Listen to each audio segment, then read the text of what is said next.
Ah, good old Ducky, been here for ages, always been popular, but finally they've joined the 65% game in 2019. The Dacky 1-2 Mini was immensely popular, so it only makes sense to follow it up with the 1-2SF, which stands for 65, and I'd say that this may be the more suitable choice over the Mini for a lot of people. Inside the box we have the keyboard itself, a user manual and warranty information, there's a USB Type-C cable, a bunch of keycaps, a wire keycap puller, and another spacebar.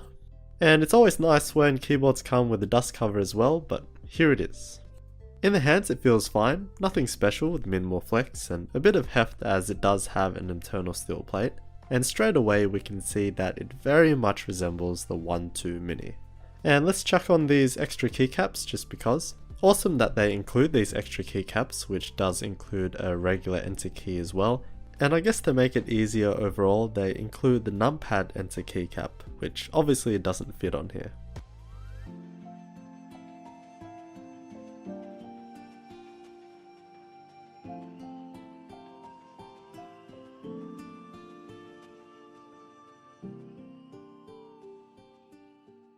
And as with tradition with Ducky, they included the Year of the Pig spacebar, which is made from ABS plastic and is laser etched, so different from the rest of the caps, but it already stands out anyway. So yeah, in regards to case design, it's exactly the same sort of style as the other boards from the 1-2 range. So there's that split two-tone colour which just spices it up a bit, and I quite like it. It's angular with a few more lines, but clean and simple. On the rear there's a USB Type-C port. Again, nearly all keyboards are moving to USB-C, and just some tasteful branding hidden away back here as well.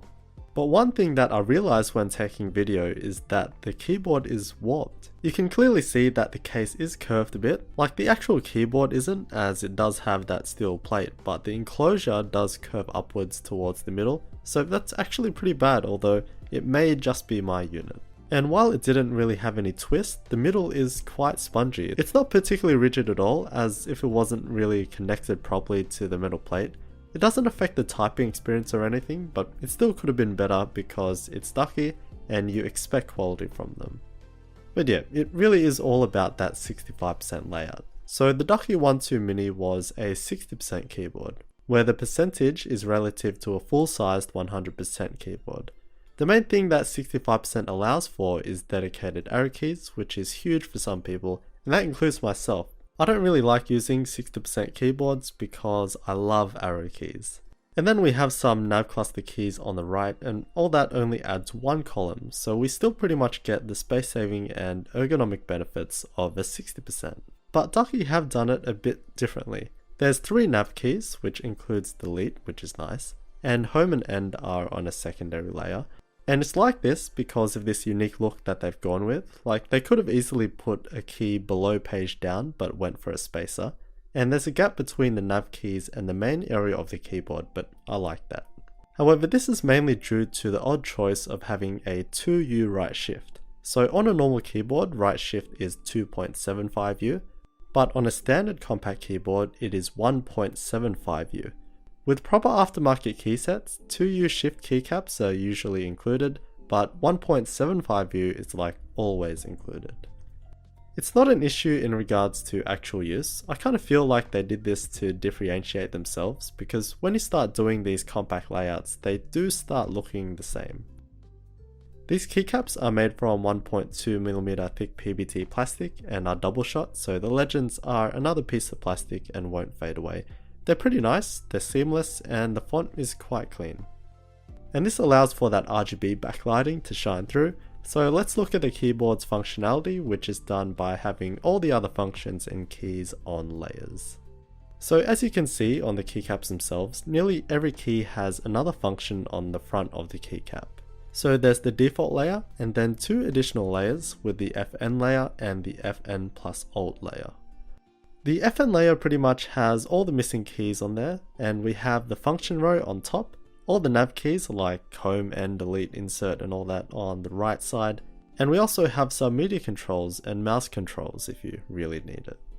The FN plus Alt layer is mostly to do with the customizability of the keyboard, but mainly it's the lighting controls.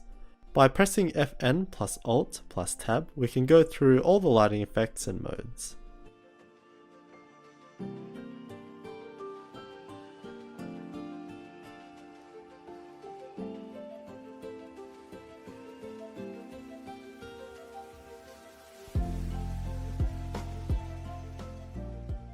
We can also record macros on board, which is pretty similar to how Vortex keyboards do it. So we have 5 customizable profiles on the 2 to 6 keys, with 1 being the default, so you can't record to that. To start, we press Fn plus Alt plus Tab for 3 seconds, and the caps lock key will start blinking. Pick the key you want to implement the macro to, and then do whatever sequence you want. When done recording, press Fn plus Alt plus Tab for a second, and that's it, you'll have your sequence saved on a key. There's a bunch more other little stuff you can do, and the manual goes through everything in more detail that I didn't because there's a lot to cover.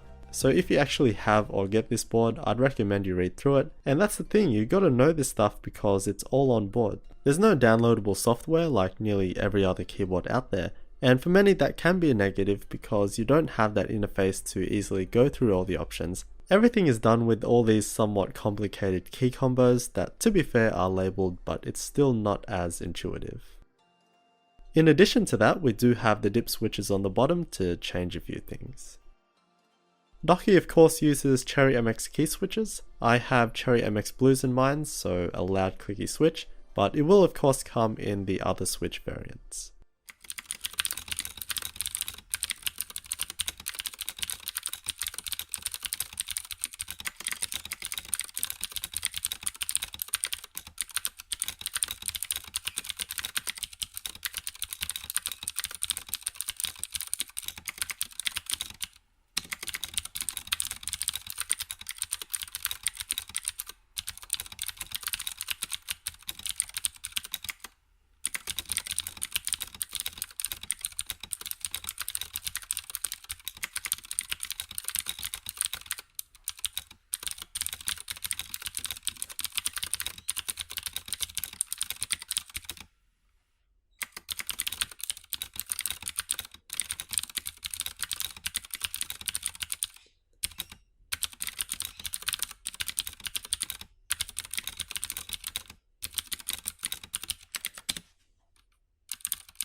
The typing experience is as expected. The good thing is that the stabilizers are good.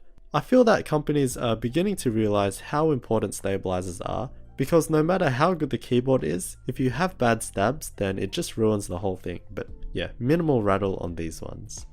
To take the keyboard apart, first we need to remove the top plastic piece by prying it off, as the screws are hidden below it, and then just unscrew the keyboard from the base.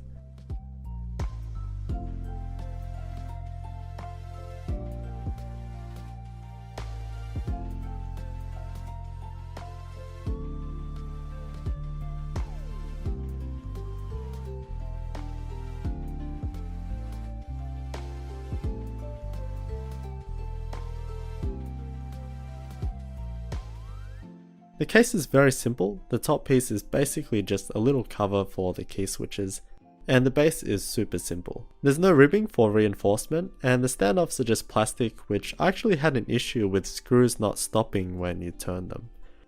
The mounting plate is made from 1.5mm steel, which is pretty standard, and that gives the keyboard much of its weight and rigidity. Here's the PCB. We have SMD RGB LEDs for each key switch, and it looks like there will be ISO versions, but that's yet to be seen. Okay, so all up, it is a slightly bigger version of the Mini, and I do believe that this would be the more suitable choice compared to the Mini for a lot of people. We all know how popular the Mini was and is, with people jumping on it following others, but I'm certain that there would have been a heap of people that didn't find the 60% layout easy to use, but got it anyway. The SF on the other hand is very similar in every way, but the dedicated arrow keys are just something that I personally do love to have. There are some issues with the build. Mine was curved, which shouldn't be a thing, and it isn't the most rigid design and construction. I do like how it looks though. They found a unique but simple aesthetic across their 1-2 line, and yeah, it's great to see Ducky expand their line further into these compact layouts.